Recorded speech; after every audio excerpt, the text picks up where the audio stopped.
Hi there, gang, and welcome to episode 12 of the SDR DiscoCall podcast. I'm your host, Neil Buyan, and today's guest is George Treschi. George is an SDR for Outreach.io. We're going to be hearing his journey from door-to-door sales, going through recruitment, asking questions on LinkedIn, to then landing his job at Outreach, and what it felt like to be a pure remote onboarded SDR. Also, how he keeps connected with his team and how to strategically put time in your calendar for yourself. So how does the SDR DiscoCall podcast work? Well, it's actually a discovery call, hence the name.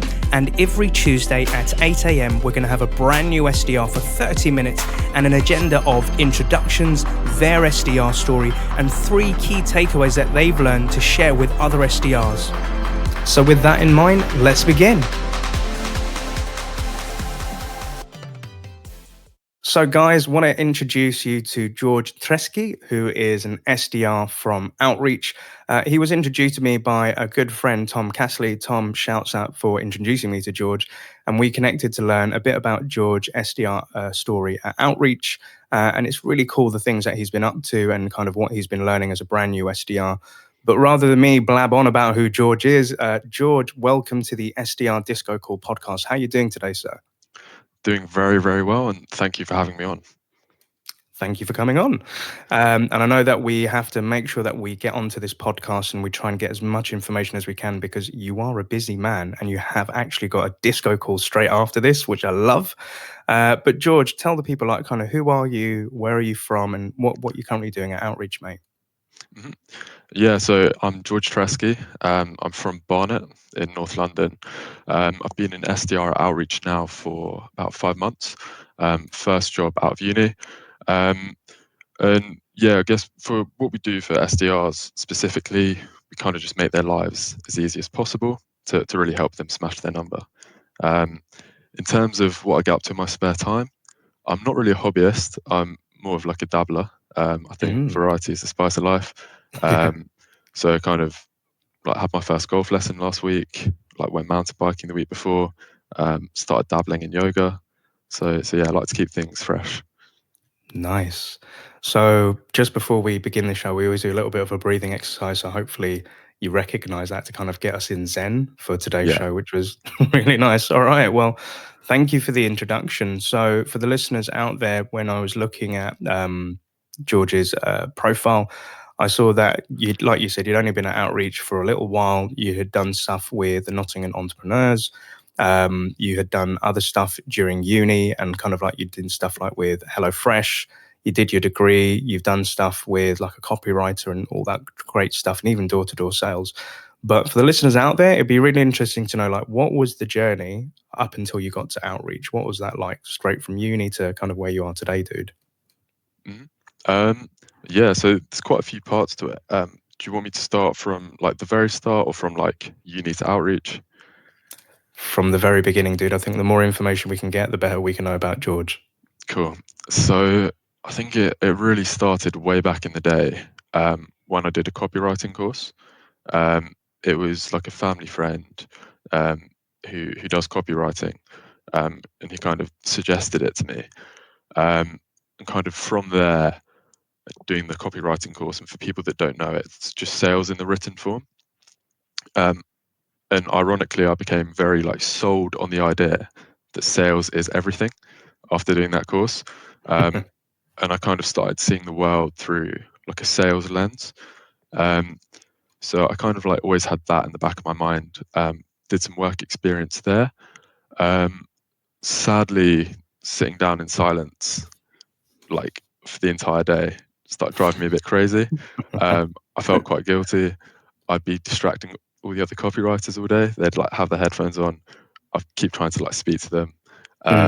So as much as I did love the writing part, I just knew I needed like a bit more like speaking day to day.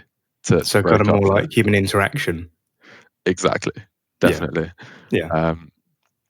So I kind of always had that in the back of my mind. And then it was through one of my friends. His friend had started doing door-to-door sales. And that's one of those things I'd seen like recommended. It's like, if you're like a young kid, do door-to-door, like it's one of the best things you can do. Yeah. So I thought, you know what, like I'll give it a shot. 100% commission. First 2 weeks, I didn't make a single sale. My mum was she was like, George, like, what is wrong with you? It's 100% commission. You've made no money in 2 weeks. You're paying for travel and food. Just get a bar job. But I kind of knew that it was one of those, as cheesy as it does sound, I couldn't really quit, because like if I'd failed at that, then I just know it like wouldn't have given me the confidence to then do like future stuff for almost like the rest of my life. So I really wanted to make sure I was like, this is just going to be the one thing I'm just going to stick with until I get it. And then I think it was on like the 13th or 14th day of doing it, I was in Walthamstow on quite a dodgy road, did my pitch, and the person said yes, they wanted to buy. And I don't know if you can relate from kind of the first ever like meeting you booked or whatever, but I was like, wait, what, you want to buy it? It's one of those unexpected things of, okay, like you're probably expecting them to say no, and they actually turn around and say, yeah, okay, cool. And you're like, it's like a deer in headlights. You don't know what to do, right? Literally, after getting like hundreds of no's, I don't know how I pulled it together and managed to sign them up, but kind of like that high after the first sale, I think that's kind of also what keeps you coming back a bit. And then from there, just kind of like head down, speaking to, because at the door-to-door company, you could really speak to like some of the best door-to-door salesmen in the country. And this is the other thing that I was kind of surprised about in sales, because there's quite a stigma against it. You see like Wolf of Wall Street, like a lot of movies, and maybe that's what sales was like back in the day. But now sales is more filled with people who are like obsessed with learning. And more importantly, there's so many people like willing to help newbies who are just awful. And that's probably like my favorite thing about sales. So like with a lot of help, I ended up becoming like fairly good at door to door. And yeah, just like really, really enjoyed that. So if we pause, I just want to pick up on that. So like you said, you've gone into this door to door sales, like you're really pumped up. You want to kind of do something. You want to be in sales. That's kind of what you've decided. You're gone for those 2 weeks. Nothing's really popping off for you. Your own mother is just saying like, George, what's going on? Yeah. And then, like you said, you're thinking to yourself, right, I need to be tenacious with this. I need to stick with this. I want to make it work. And then you get that eventual yes. And it kind of gives you that euphoric moment like, yeah, this is kind of what I want to do and move forward. How do you think that relates to like other people that are perhaps, this starting out something for the first time and they're struggling and they're just waiting for that yes or that meeting? Kind of what advice would you give to them, George? Yeah, that's a really good question, actually, because this is actually one of the things that I wish I knew. I'd even gone through that period of 2 weeks where it's like you're not even just swimming in the deep end. It's like you're underwater, getting like swirled around, and you just can't really work out how you're ever going to make a sale or book a meeting. And I'd actually say, even though I went through that with door to door, and I was like, when I get to outreach, it could be the same. I need to prepare myself. The process at outreach was actually longer, because there's so much more to learn. It's more complex. You're learning. You're in like the corporate world. There's like business lingo to learn, and it's you're calling like high level, like senior executives. So it's really a case of just focusing on like learning and the inputs each day, and just kind of completely ignore the kind of the final process, like the final output. Just like keep your head down, and inevitably it will come, the results. So it's just patience. I love that. That's some solid advice. Patience is key, 100%. So, as you mentioned, like you're doing the door-to-door sales things, you're getting to learn from a lot of good leaders. Kind of, what was the next step after like the door-to-door sales for you? Yeah, so it was uni. I still applied for a few like finance positions, sales and trading. To be fair to me, they were quite half-hearted. I wasn't really sure if I wanted to do it. I was starting to hear more about kind of finance is more like shrinking slightly in some areas. and obviously software is more of a booming industry. Mm. But because sadly they were failed applications, it was kind of, I didn't really like have a choice in the matter. But between second and third year, between second and third year, I tried to then get a software like sales internship, Okay. just reaching out to people on LinkedIn. And the other thing I wanted to do was to really make sure, like, could this be a role that I'll actually be good at? So I was asking people these ridiculous questions on LinkedIn. Like, do I need to learn how to code? Mm. And everyone was like, no, not at all. And I was like, But really? obviously you weren't to know because it wasn't your world, right?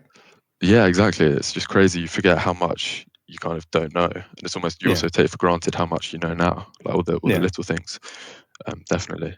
Um, and then met some really helpful people there, and then also met some people that did try and set up an internship. Sadly, nothing came of it in the end, but it was still amazing because of like the connections I made. Yeah. And I'd say that's a big part of actually what helped me get the outreach job in the end. So Mm. So if we dig on that, so what you're saying is you reached out to people on LinkedIn because you're trying to understand, okay, what does it take to get into software sales? Do I need to do coding? Well, do you know, it would be, it's something I've always wanted to learn, and I know at some point I will do, but it wasn't a requirement for what you were looking to do at that point in time. And as you said, you're looking for an internship. It didn't come to fruition. There is a funny story about that as well, which we spoke about outside of the show. But as you mentioned, it helped you bring networking connections. It helped with a lot of learning for yourself. Is that how you saw it? hmm yeah, 100%. Kind of even the small things, just kind of speaking to other people, like in the corporate world as well. Because at uni, you're just spending time with like other people your age. Um, you're not exactly speaking very professionally to each other. Mm. Um, so it's kind of just like an insight into more of the business world. Um, and again, I was like really surprised at like how helpful some people were, like taking just like a random kid that messaged them, just willing to get on like a 30-minute call and answer all their questions. Mm. Um, and I'm still in contact with a few of those people now. So yeah. Love it, love it. And for what's kind of like, because there's probably people listening to this show, and they may have that young person that reaches out to them to ask advice. And kind of, I think what would be interesting for them to know is what kind of lasting impact could that have to a person to be given that chance or to be given some words of advice? How much could it help them, do you think, George? Well, put it like this: there's a few people, and if I didn't speak to them, I don't think I'd be here now. Mm. And like the gratitude I have for them is immense. And secondly, it now means when anyone reaches out to me, it's what's the term? It's like paying it forward or like paying it Yeah, back. yeah. It's yeah. So I'd say like if someone reaches out, just don't underestimate how big an impact you can actually have on them, Mm. especially if they know nothing. I totally agree. I've actually got a very good friend who is a very close sales friend. His name is Max, and a few years back when I was used to work at Showpad, I had this young recruiter reach out to me, and he was interested to learn about the SDR position. What does it take? What does SaaS does?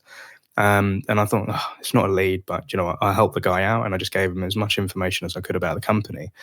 And then a few months later, I remember I get called by my VP to go into an office in London. We was in WeWork Moorgate. And he said, Neil, there's this guy that's interviewing. Can you just sit with him just to see culturally, how do you think this guy fits? Does he gel with the team? And I sit down on the chair and I look at this young guy. Look in front of me. He's all suited and booted, like as a recruiter was back then. And I look at him for a minute. I was like, I know you from somewhere, don't I? He's like, yeah, you're Neil. You're the guy that spoke to me. Like, oh, mate, nice to meet you. And anyway, like 5 or 6 years later, we're best friends and we see each other. But he said, yeah, if it wasn't kind of for that chat, Neil, I wouldn't have taken that job at Showpad. And, you know, I spoke to loads of other companies. So I think to your point, pay it forward. But I always said to Max, like, look, if you ever come across somebody else that's asking for help, just pay it forward. I don't ask for anything for myself, just go help somebody else. So I think that's a really good ethos to have. And yeah, like you said, you wouldn't be where you kind of are if you wouldn't to have those Yeah. discussions. And yeah, man, that was a great story. No, thank you very much. And Max, if you're listening, cheers, mate. But yeah, so from going on from these discussions and then kind of like what was kind of happening after that? Like, was it straight to outreach or was there something in between before that? Um, yeah, so it was during lockdown really.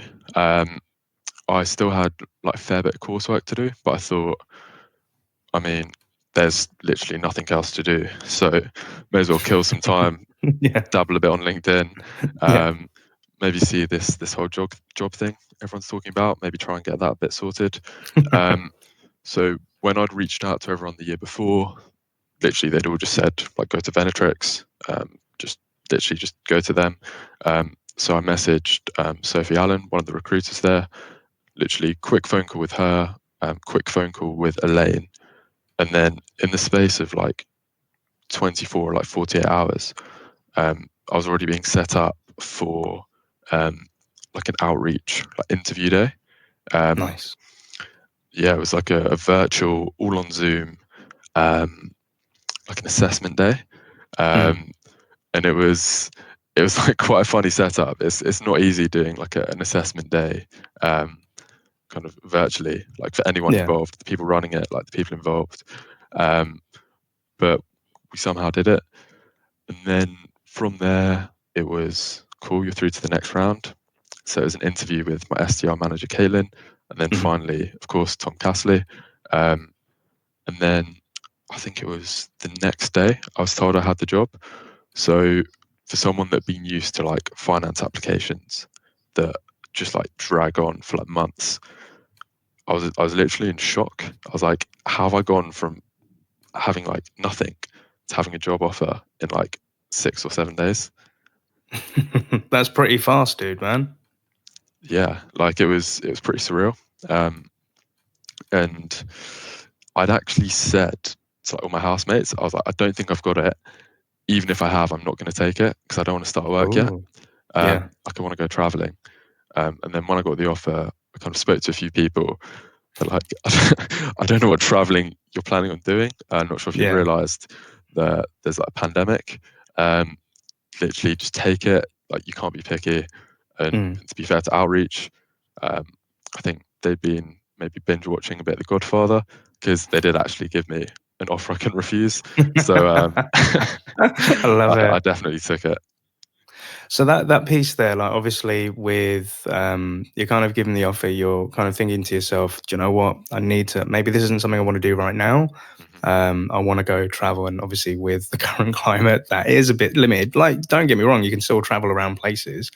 But was there any element of making that commitment? Was there anything kind of like holding you back other than the travel? Was there anything else stopping you from, saying, Um, yes, I'm going to go take that job? I think it's one of those things we forget about a lot. Obviously, we're quite like we are human and we're like social creatures. And I think if I knew someone else like my year at uni that like already taken and started a job, I'd have like Mm, no hesitations.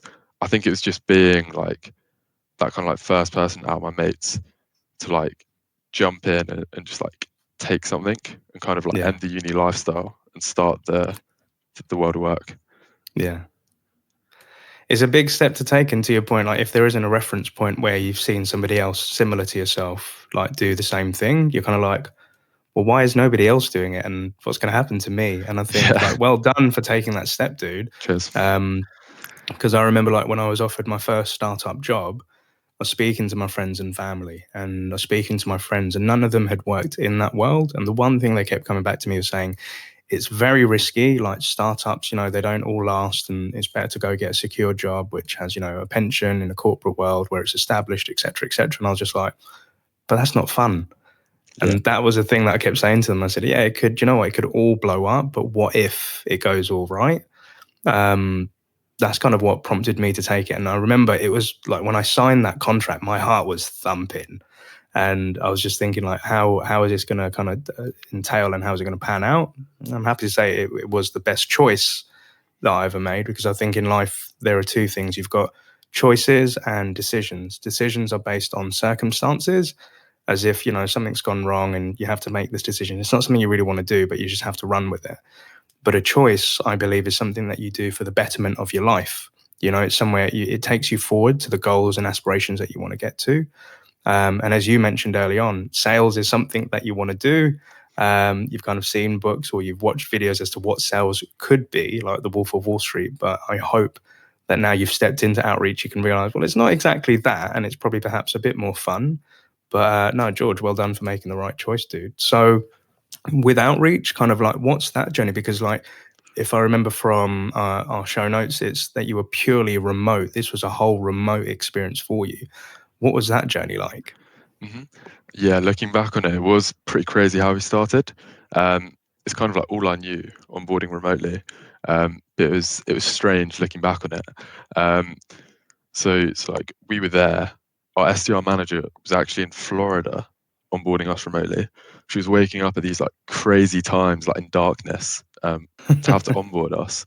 Yeah. Um, Literally, we just spend the whole day on Zoom, just kind of like going through stuff. Um, and and yeah, like I think it's like an incredible achievement, like how Outreach managed to successfully onboard us remotely. Um, like I'll be honest, I think the Outreach platform helps a lot with that.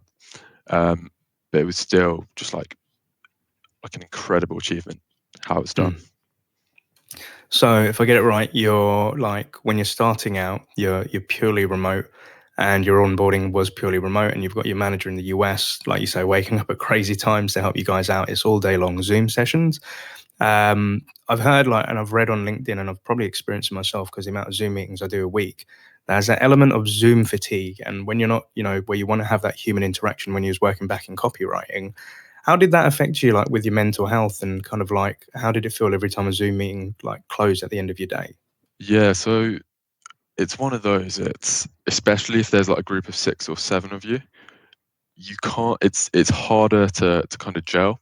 It's harder to like make jokes. Um, and I only realized like when we went into the office, it was like that's when you actually like got to know people and just like spend time around them.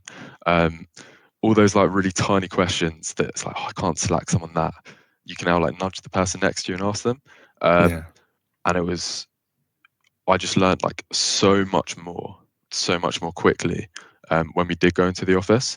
So I will Mm. say, like, if you are onboarding remotely, um, definitely don't be afraid to like ask for help and maybe be a bit like borderline annoying, because like no one actually minds.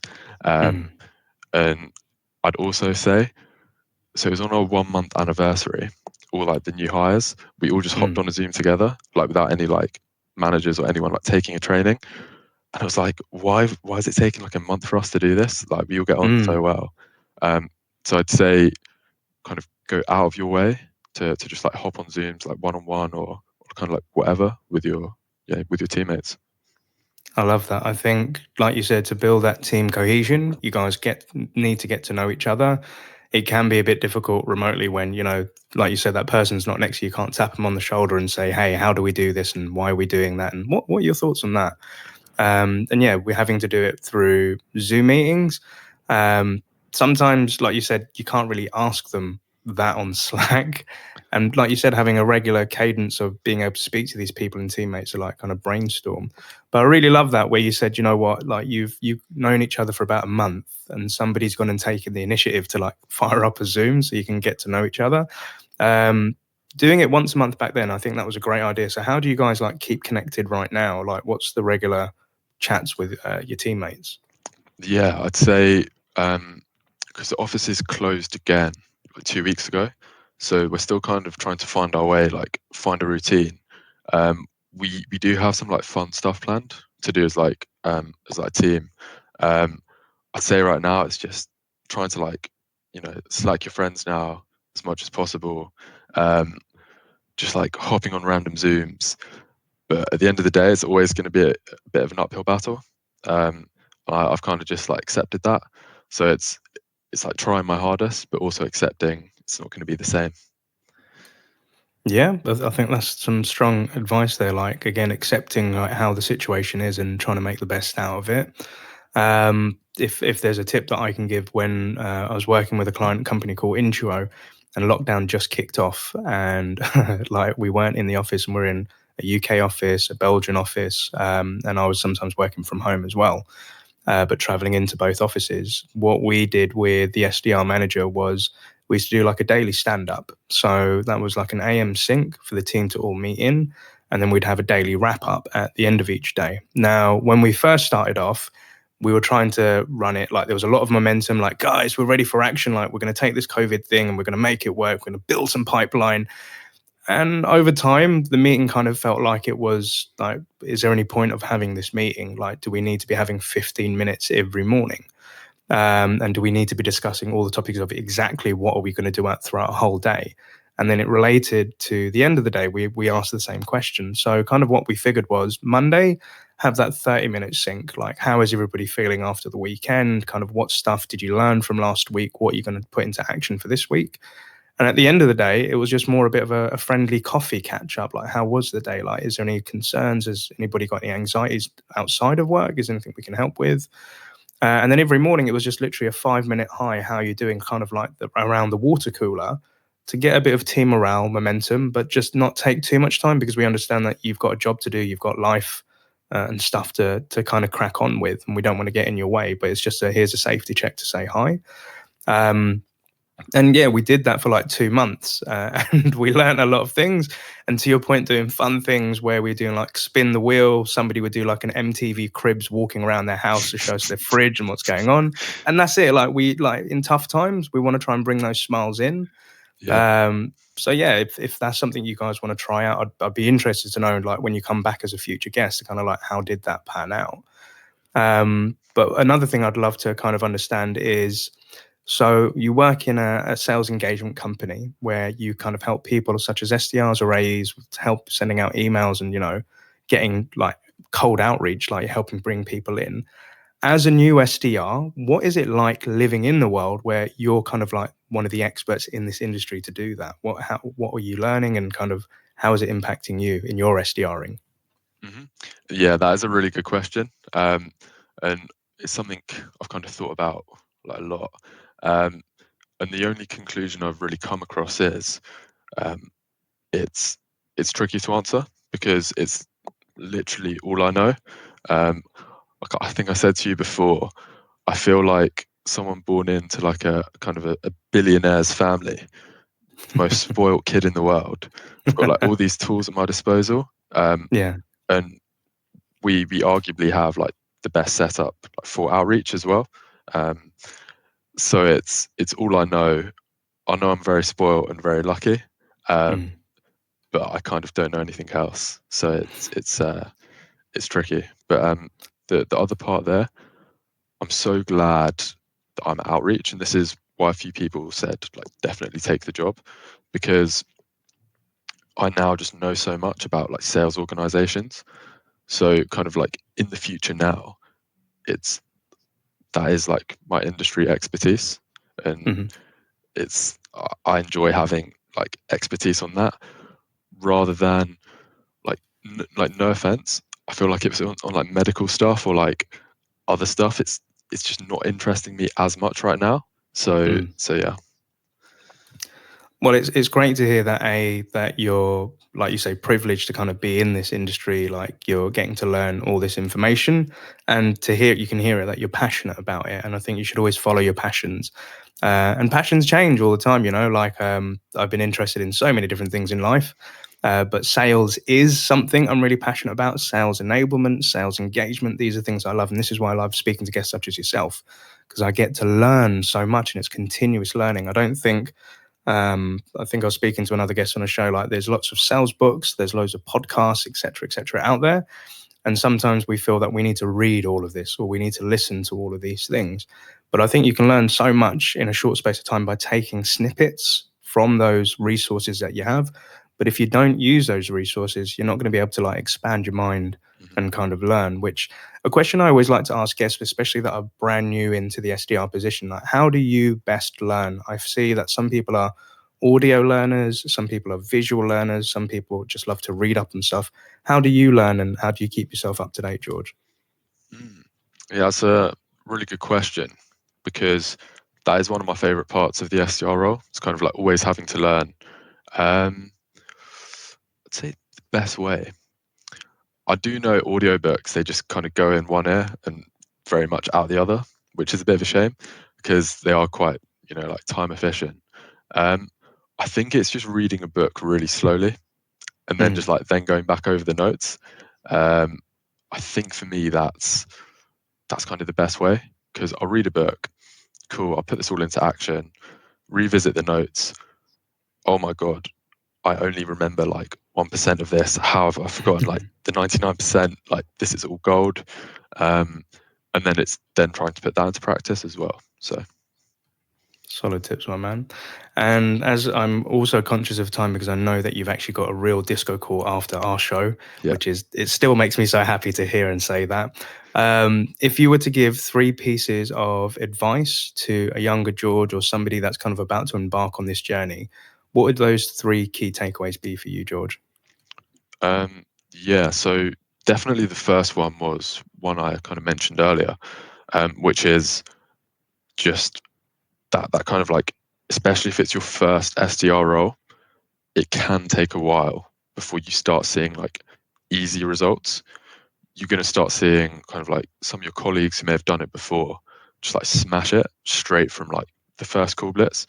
And it's being willing to put in that like hard work just at the start, until you really start seeing some results come through, and just preparing myself that it may even take a bit longer than you're anticipating. So that's definitely the first.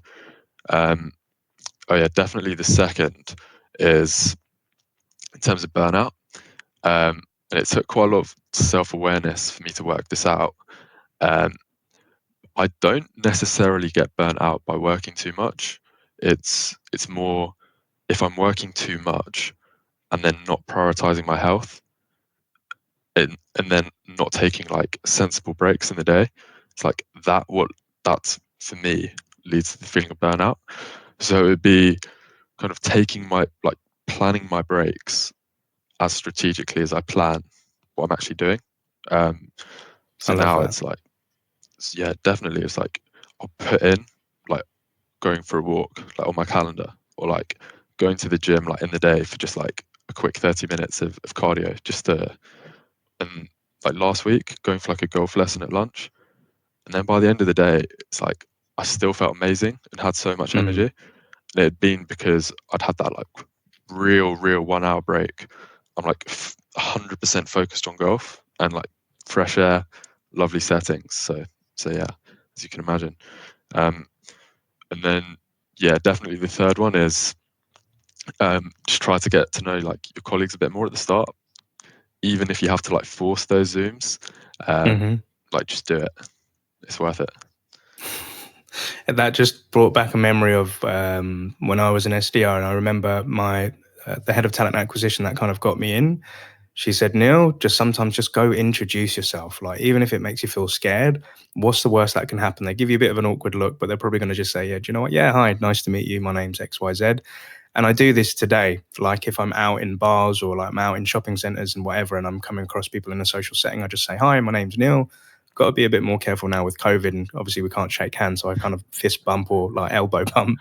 Yeah. But I think it's a great way to kind of get over anxieties, etc. But I really loved the kind of what you said, also making time for yourself. Like we're all working, we're doing activities, but putting it into your calendar of when to have a break, when to have a breather. Go do something that you enjoy, be that yoga, meditation, golf. I really love that. Something I know that I'm very bad at, and it's just not my thing.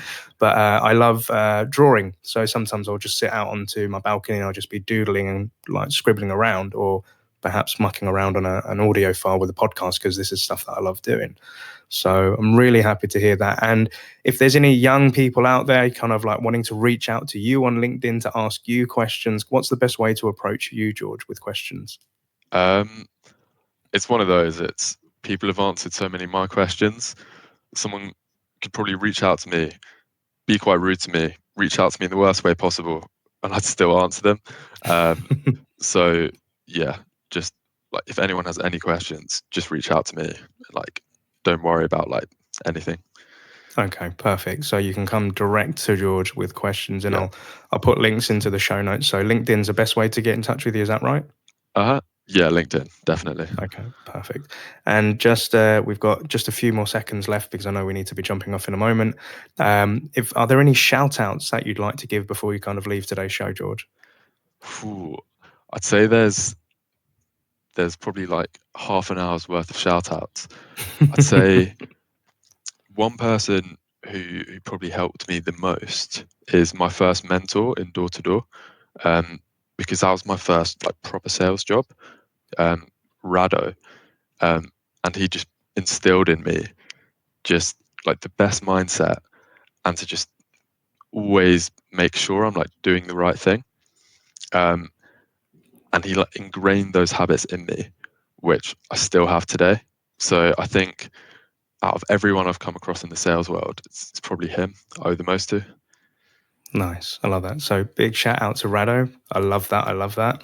Well, look, George, thank you so much for being a guest today on the SDR Disco Call podcast. We'd love to have you back as a guest and kind of see what's panned out for you, outreach, and see how things are going in the SDR world. But yeah, you've been a great guest. You've shared a lot of information, and I can't say it enough. But thank you so much, and happy selling, my man. I appreciate that a lot, and also really appreciate like this podcast. I kind of said it to you before, but this is the podcast I wish I actually had when I started as an SDR. So I appreciate it a lot, what you're doing. Thank you so much, man. Just trying to pay it forward. Yeah, exactly. Have a good day, George. Happy selling, dude. Nice one, Neil. Thanks a lot.